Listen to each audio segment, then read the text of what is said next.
Hello everyone, welcome back.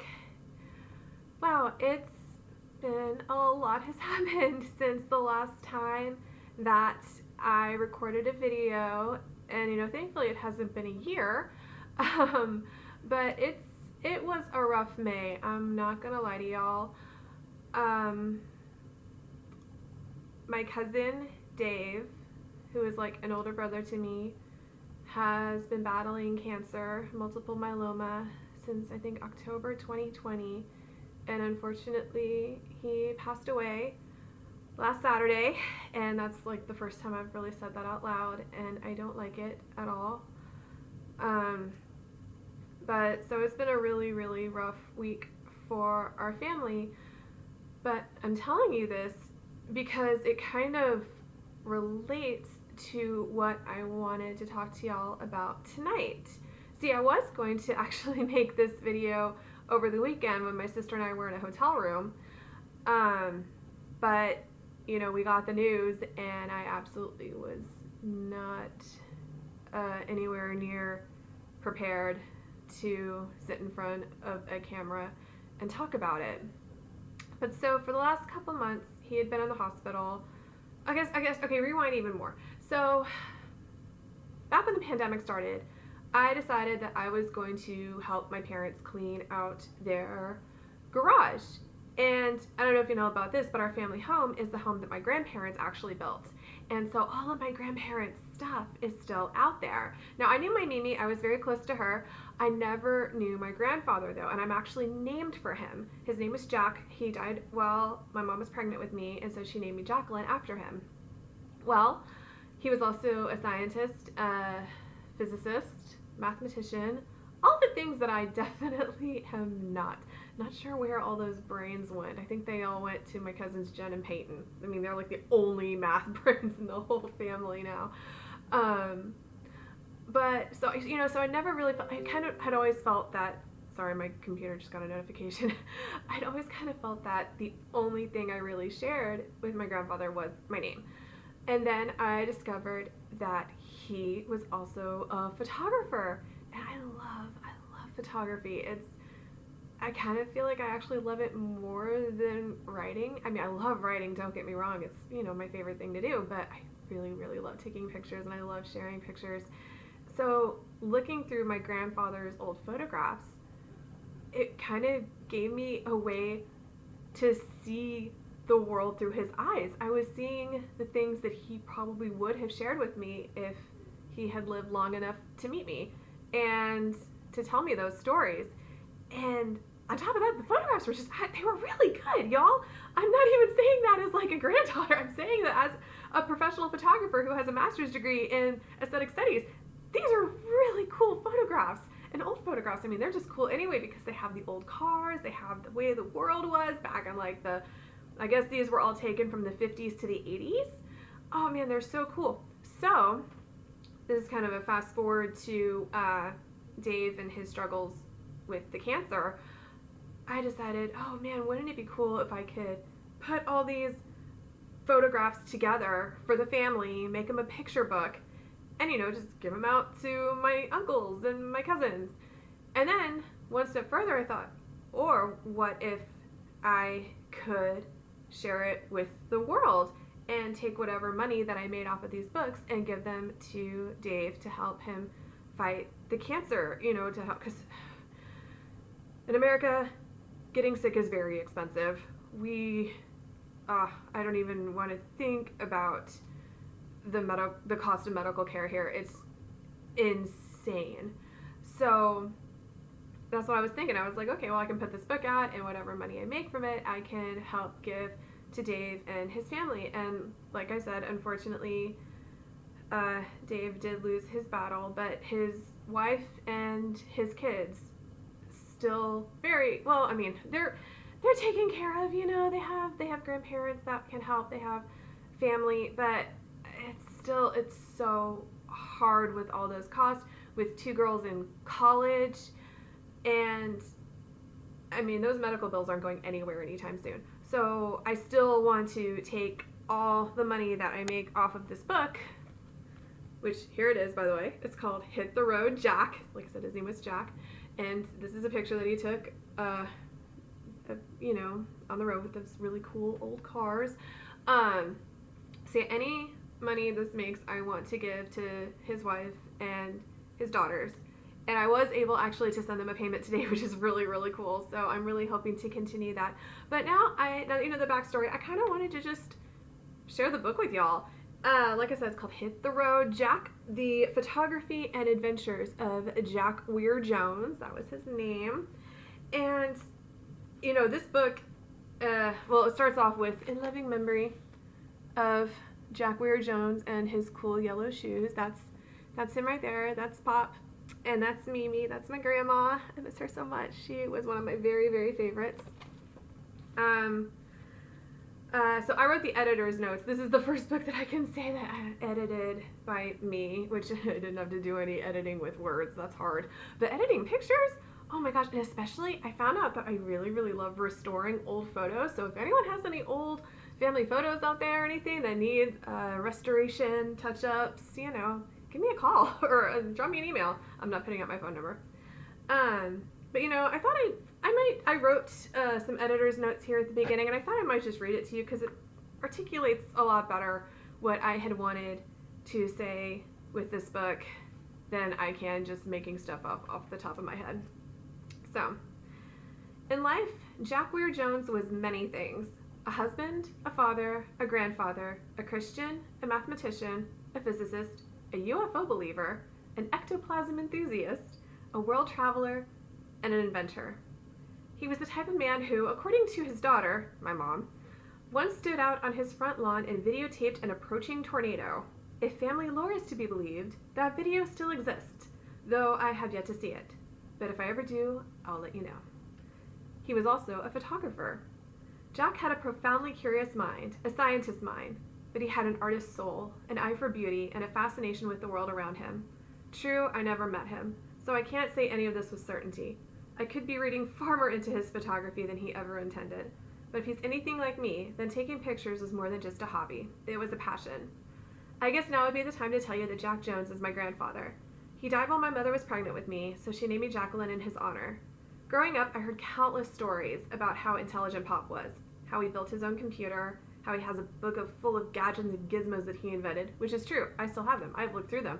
I can't understand any of them. I don't even know if they're real. I guess they are. How he just loved math. Now, I'm not sure where those genes went, but I can tell you right now that I did not inherit any of them. In fact, for most of my life, I believed that all I had in common with Pop was a name. Then I found his photographs. I grew up with a camera in my hand. Even as a kid, my family would tease me for taking dozens of pictures of the same clouds and trees with my little disposable cameras. No one ever really knew where my interest in photography came from. I didn't either. All I knew was that I enjoyed taking pictures. I liked being able to preserve those moments. Looking through Pop's old pictures that he'd taken, I finally felt like I had a real connection with him. I also began to understand what exactly it is that I love so much about photography. It gives us the opportunity to see the world through someone else's eyes. I'll never meet my grandfather this side of heaven, but I can see what he saw. I can experience the moments I imagine he would have shared with me, and I can dream about maybe, one day, seeing those places for myself. There's really no rhyme or reason to this book. I don't know when most of the pictures were taken, though I can tell you that they range in time from the 1950s to the 1980s. A few landmarks like Big Ben and the Eiffel Tower are easily recognized, though there are many pictures that I included because they were pretty, not because I have any idea of where they were taken. I wish I could name and date each photograph, but I think the images themselves are what really matters. Also, old photographs are just really, really, really cool. I hope you enjoyed this book, and I hope it inspires you to connect with the people and the world around you. So, I did sort of try to give this book at least a little bit of a pattern. So, I started out with his pictures of mountains, I think in Colorado and in Canada. So, this right here says Jasper National Park. There are a lot, and look at this. This is one of my favorite pictures because it has these cool old cars in it. Let's see. There's a moose in one. There's one picture, this one, where you can see he stopped to take a picture of a bear in the middle of the road, which is kind of fun.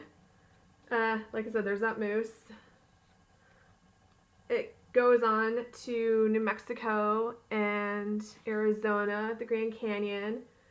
Then it kind of goes up to Mystic Seaport, I think, Connecticut. Yeah, Mystic Seaport, Connecticut. And oh man, these pictures are so cool. I love the ocean. I love boats. So this was really fun. These pictures are really fun for me to look at and look through. And again, all these old cars, old vehicles. Then he took a lot in San Francisco. Of course, okay, so this one's actually in Hawaii, but it fit in with the San Francisco aesthetic, so I stuck it in there. Now my uncle lived in California for a time, so I think that's why he has so many pictures from San Francisco. Then we go over here to Hawaii. Let's see, what was my... Oh, so these pictures were really cool. The palm trees, just the scenery with the mountains and the trees. And then I love this picture right here with the hibiscus plants, because hibiscus are my favorite flower. And this is just such a beautiful picture. I love it so much. I completely geeked out making this book just because the photographs were all so cool. Then there's a section in the middle that are all black and white photographs. Now, like these two pictures, I have no idea where this is. Again, I just thought they looked really neat. A lot of them are from New York and San Antonio. Here's an old picture of Big Tex. I don't know if that's the one that burned down a few years ago, but you know, old school Big Tex. So there he is. Oh, and I needed an extra photo to fill this page, so that's my mom's dog, Buddy. He was so cute. Wish I had met him. Let's see, what else? So after the black and white pictures, then we get into England, get into London here. So there's one of the guards, there's Big Ben, the London Bridge, which is very, very cool. And see, that's another thing. It's like, I want to see these places so bad. I want to travel more than anything in the world. And the fact that he got to and he saw all these places is just, oh, it's so amazing to me. And then I think he goes into Amsterdam here. There's more Paris. Oh, there's also Rome, which I forgot about. He has some Colosseum pictures. Oh, wait, okay, back to Paris. Here's Notre Dame, which is super neat. He has a couple of pictures of Notre Dame, actually. This one is inside Notre Dame. And then there was this picture, when my mom was looking through it, she's like, I don't know what this picture is. It's also Notre Dame, but it's through a car window, Pop. He's very much like me in the sense that if he sees something cool, he's not going to let being in a moving vehicle stop him. He is going to take a picture through that window, and so that's what that is. That's the inside of the car, and I edited it out to make it look not super like it was taken in a car. Or I guess probably more like in a bus. He was probably like in a tour bus at the time. Like I said, then he goes to the Netherlands. No, Amsterdam. Oh no, I just proved how bad I am at geography. It's in Amsterdam, not the Netherlands. Now I'm questioning where Amsterdam is. I'm really sorry, y'all. Don't think I'm dumb. Please don't think I'm dumb. I just haven't traveled as much as I want to. And then here's Rome. Here's Rome, which is so cool. The Colosseum. Very jealous. I think he also went to Greece, but I don't have any pictures in there. And then he also went to Australia, which again, the pictures were kind of so low that I couldn't salvage them. But this is, the last stop is Bethlehem, which is, again, really, really neat. There were a couple of pictures that he took in Bethlehem that I wish I could have included, but they would have just required way too much editing. So, yeah, and then my mom wrote his biography in the back, and there's another picture of him. So, yeah, this is Hit the Road, Jack. Unfortunately, it's $22 on Instagram, oh my gosh, on Amazon. Because of how many pictures there are and because of the printing cost. That's the only way we were going to make even $2 of profit off of these books. So yeah, I had to make it $22. But I think it's worth it. Old photographs are so cool. And like I said, when you buy the book, the money goes directly to the family of David Jones in living memory. That was just a real rough experience for all of us. Baby. My cat's watching me right now. So, on the topic of photography books, I forgot to talk about this the last time I did a video because I was mostly talking about BTS and Shipwreck Girl. Oh, wait a minute. Rewind. Before I move on to BTS and my photography books, I actually wanted to tell y'all a story about Pop and Dave, actually. So, my family definitely believes in the paranormal. My family home is the same home that my grandparents both died in. Jack, yes, he died in the house. And so naturally, it's kind of haunted. Not by, bad energy. But strange things have definitely always happened. And like I said, Pop, even though he was a scientist, a mathematician, very, very left-brained, he definitely believed in ghosts. So, and keep in mind, I never met him, unfortunately. My mom tells me all the time that we would have gotten along, but, and now I really do believe it.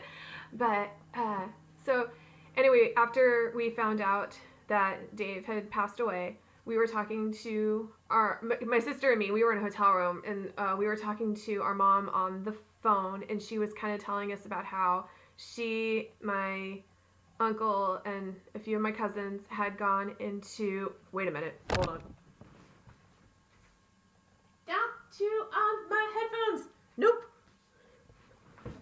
Sorry, the last time Nova chewed on my headphones, I had to get new ones.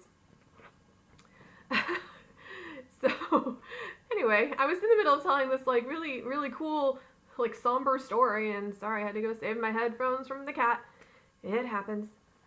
So, so she's telling us about how the day they had gone into the hospital chapel, and our cousin Hannah, who was Dave's daughter, asked if they could say a prayer.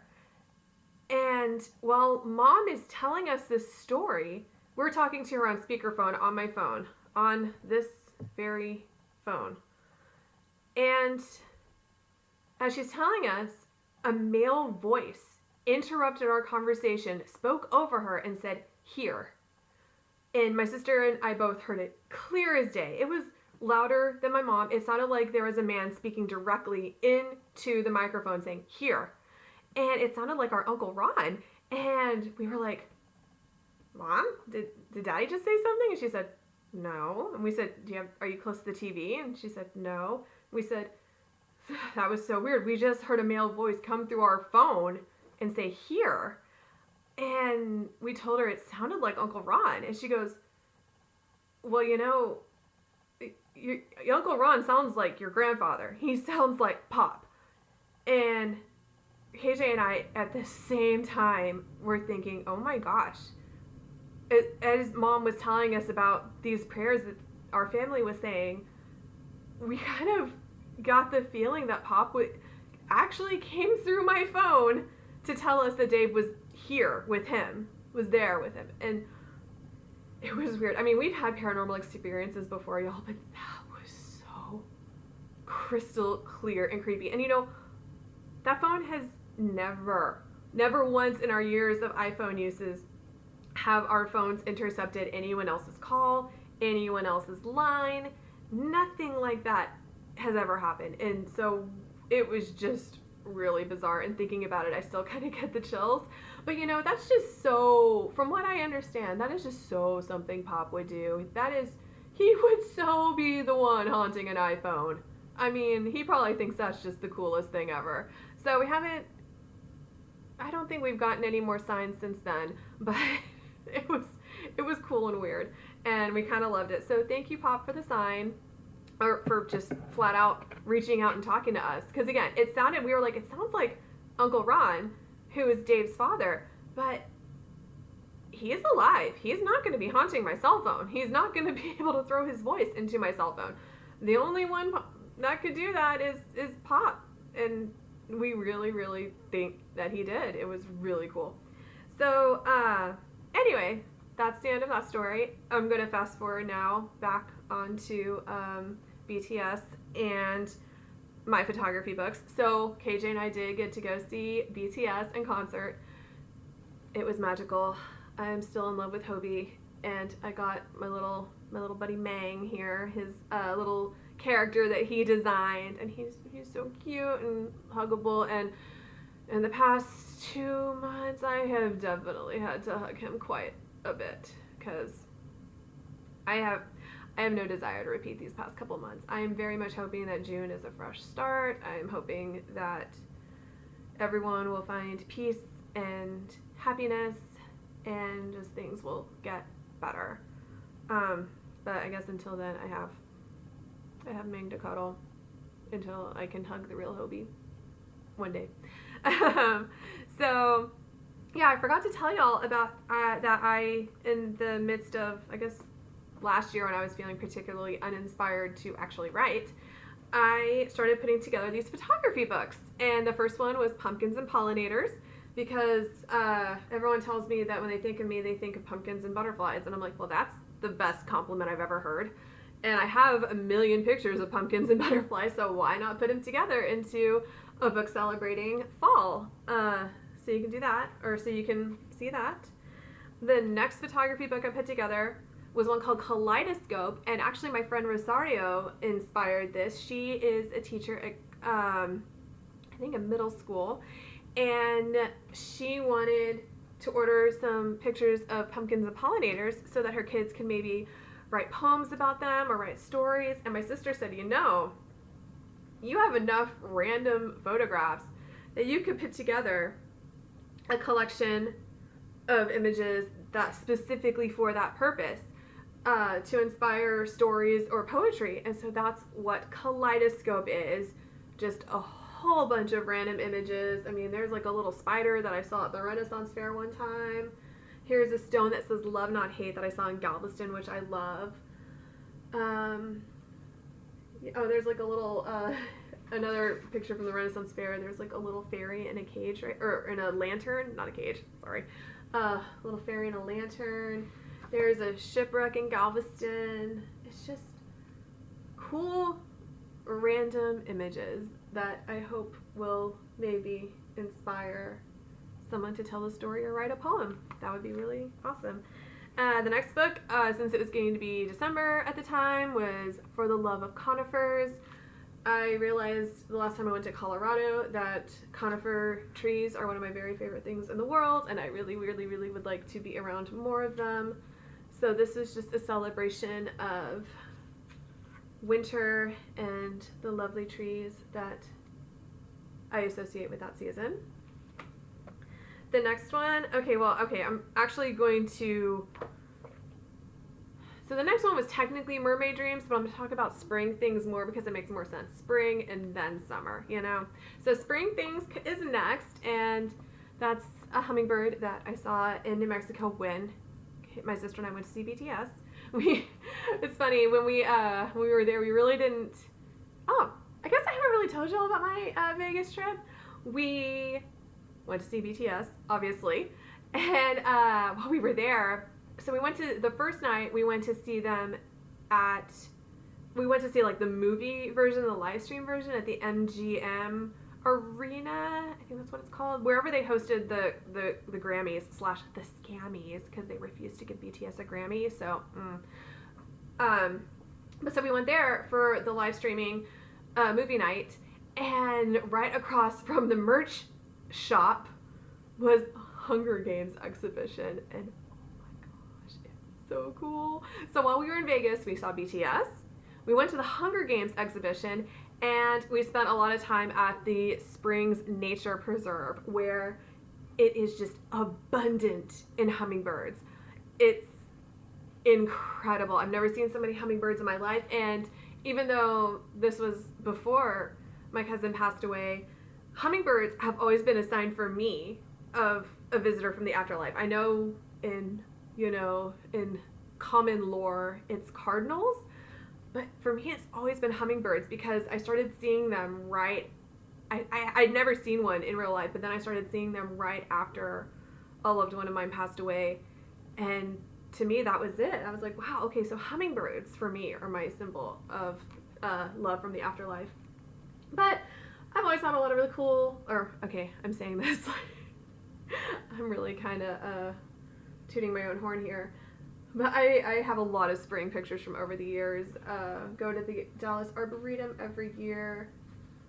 And then all the pictures of butterflies, of hummingbirds, flowers. This was a very fun book to work on. It was a delight. And then finally, I have one more photography book planned too, so this is not the last one, and I'm sure I'll just keep doing it for the rest of my life because I'm always going to be taking pictures. The last one is Mermaid Dreams, and I think this one is my favorite. I can't lie because I just love the ocean so much. I love the beach. I love everything about sea life, like sea lions. I have a lot of sea lions and baby sea turtles in this book. I also have, there's a horse that I saw, the Outer Banks of North Carolina. I could honestly go through every single one of these books and tell you exactly where every single photograph was taken. That's just something that comes with the photography life because you preserve those moments and you preserve those memories, and I love that. That's what I love about photography. So, yep, those are the photography books. And I guess the last thing I really needed to tell y'all tonight, and I actually don't have a visual aid for this one, so you're just going to have to remember that I write books. But I have officially decided to take all of my books or unenroll them from Kindle Unlimited.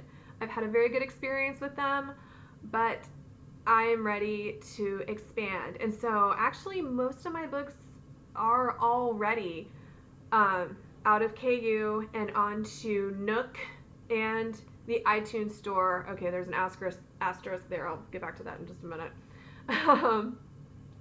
But the Cemetery Tour series, the Boy Band series, Shipwreck Girl, and Broken Mirror are all available on Nook and on the iTunes store.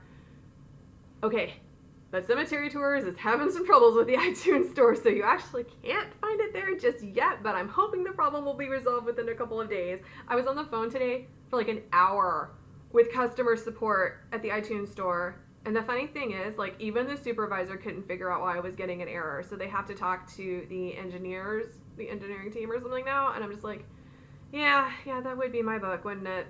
So I said that Pop really loved computers and science and technology and all that stuff. Yeah, did not pass to me. No, he would be very disappointed in his granddaughter, I think, who stumps the customer support supervisor over at the iTunes store. So yeah, but you can find all of them on Nook. You can find the rest on the iTunes store, and of course they are still available on Kindle, and you can get the paperbacks on Amazon, and I think still on BarnesandNoble.com as well. Maybe even Walmart.com. Just wherever online books are sold, I'm pretty sure you can order through them, but it's better to order through Amazon, unfortunately, because I get more royalties that way. Then the trashy romance novel, trashy suspense novel, and then the 2 Christmas novellas. They are still enrolled in Kindle Unlimited right now. Well, the second Christmas one isn't, but the first one is, so I haven't moved the second one over because that doesn't make any sense until the first one's available. They will still be enrolled through July. So if you want to read any of my books on Kindle Unlimited, trashy suspense novel, trashy romance novel, and Once Upon a Midnight Clear are still available until July. When July rolls around, I will be unenrolling them and moving them to Nook and iBooks as well. And I'm not saying that they'll never be back on KU again. It's just reads have been kind of slow recently, and I don't know. I think it's time to try to expand to other platforms, and so far I'm very happy. Back when I first started out, for some reason, uploading to Nook and uploading to iTunes or the Apple Store was so difficult. Or could have just been difficult for me, let's be real. But no, they made it so much more user-friendly, so much easier, and so much more straightforward. It's so much easier to edit. I really, really appreciate and love what they have done with their sites and their independent publishing platforms.